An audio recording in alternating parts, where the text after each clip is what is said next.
حسن خاور صاحب، آپ سپوکسمین ہیں پنجاب گورنمنٹ کے بھی، پی ٹی آئی سے آپ کا تعلق ہے. مجھے بتائیں کہ آپ یہاں پہ ہو کیا رہا ہے، what exactly is going on. میں جیسے پہلے ذکر کیا کہ بائی الیکشنز ہم نے دیکھا ہے بائی اینڈ لارج ہمیشہ جو سٹنگ گورنمنٹ ہوتی ہے وہ نکال لیتی ہے، but right now it's a different situation all together. Rana صاحب دیکھیں، ایک تو یہ ہے کہ آپ کو پتا ہے کہ بائی الیکشن پرانی حکومتیں کیسے نکالتی آئی ہیں، اور ہماری حکومت ان طریقوں میں یقین نہیں رکھتی جن کے ذریعے آپ زور زبردستی کریں.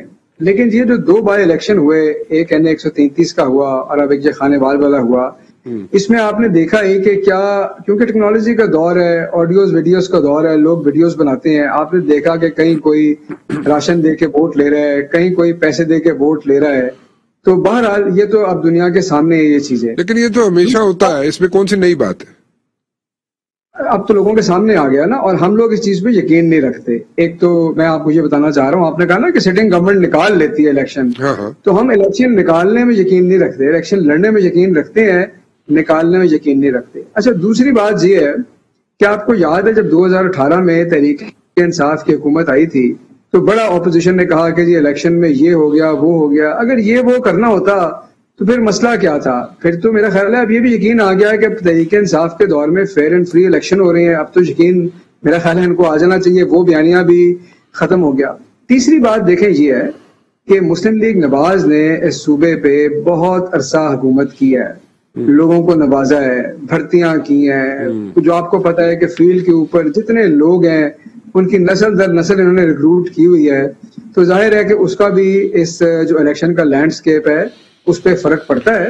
لیکن بہرحال الیکشن ہار جیت کا نام ہے، انہوں نے لڑا ہے، ہم بھی لڑے ہیں. آگے بلدیاتی الیکشن بھی آ رہے ہیں، اس کے بعد 2023 کے الیکشن بھی آئیں گے. ہماری پرفارمنس عوام کے سامنے ہوگی اور پرفارمنس کے اوپر الیکشن لڑیں گے. دیکھیں، آپ جو بات کریں لائلٹیز کی کہ اتنا عرصہ مسلم لیگ نون نے پنجاب کے اندر حکومت کی، ٹھیک ہے، بالکل کی، اور اس کے اندر لائلٹیز بھی ہیں لوگوں کی. اور یہ بھی بات درست ہے کہ جو لوگ کل اے ایس آئی یا نائب تحصیلدار بھرتی ہوئے تھے آج کسی نہ کسی جگہ پہ بیٹھے ہوئے ہیں اور ان کی افیلیشنز ہیں، لائلٹیز ہیں. تو آپ بھی یہ کام کر لیں، آپ بھی 3-3.5 سال سے بیٹھے ہوئے، آپ لوگوں نے بھی بھرتیاں کرنی ہیں، آپ کریں. آپ کے ساتھ لائلٹیز کیوں نہیں آئیں لوگوں کی؟ ابھی تک لائلٹیز کیوں نہیں بنی آپ کے ساتھ لوگوں کی؟ کیا مطلب ایک ریزن تو یہ ہو سکتا ہے کہ مہنگائی تو ساری دنیا میں ہے، یہاں پہ بھی ہے، تو پھر کوئی نہ کوئی ریزن تو ہوگا نا اس کے علاوہ بھی.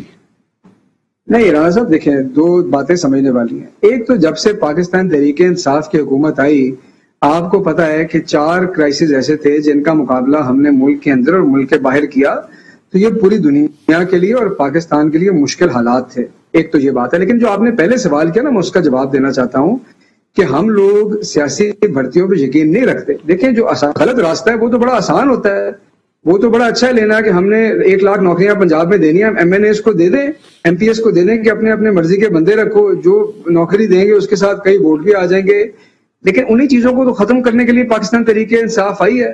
یہی تو ہمارا منشور ہے کہ ہم نے ٹھیک کام کرنا ہے، ہم نے گڈ گورننس دینی ہے، ہم نے کرپشن ختم کرنی ہے. اگر ہم بھی اسی راستے پہ چل پڑے تو پھر ہم میں اور ان میں کیا فرق رہ جائے گا؟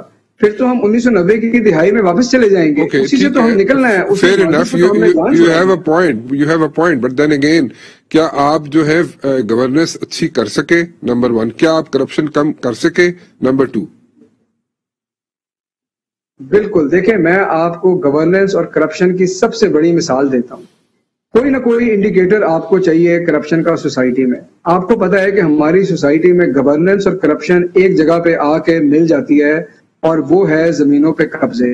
اور سرکار ہسٹوریکلی آپ کو سن کے حیرانی ہوگی کہ سب سے weak member of the society ہے، کیونکہ جتنا قبضہ سرکار کی زمینوں پہ ہوتا ہے اتنا قبضہ شاید کسی مسکین یتیم کی زمین پہ بھی نہیں ہوتا ہوگا. یہ بھی رانا صاحب آپ کو پتا ہے، آپ گراؤنڈ ریالٹیز کو جانتے ہیں کہ سرکار کی زمین پہ قبضہ کیسے ہوتا ہے. اس کے اندر ایک سیاستدان آپ کو چاہیے ہوتا ہے، ایک موقع کا افسر چاہیے ہوتا ہے، ایک بدماش چاہیے ہوتا ہے. گٹھ جوڑ سے یہ کام ہوتے ہیں. جو لوگ جانتے ہیں پاکستان کی گراؤنڈ ریالٹیز کو ان کو پتا ہے. ہم لوگ جب آئے تو پورے پاکستان میں ہم لوگوں نے کیڈسٹرل سروے کیا کہ ایسی کون سی زمینیں ہیں جس کے اوپر قبضہ ہے. پنجاب کے اندر ہم نے 2.25 لاکھ ایکڑ زمین آئیڈینٹیفائی کی جس میں جنگلات کی زمین بھی تھی، اوقاف کی زمین بھی تھی، جس کے اوپر قبضے ہوئے تھے. اس میں سے ہم 1,90,000 ایکڑ خالی کرا چکے ہیں. کوئی 25-30 ہزار ایکڑ رہتی ہے جو 31 دسمبر کی وزیر اعلیٰ نے ڈیڈ لائن دی ہوئی ہے اور ہم نے خالی کرانا ہے. اس کو خالی کروانے میں اینٹی کرپشن کا رول بھی ہے, اس کو خالی کرانے میں پولیس ضلعی انتظامیہ کا رول بھی ہے.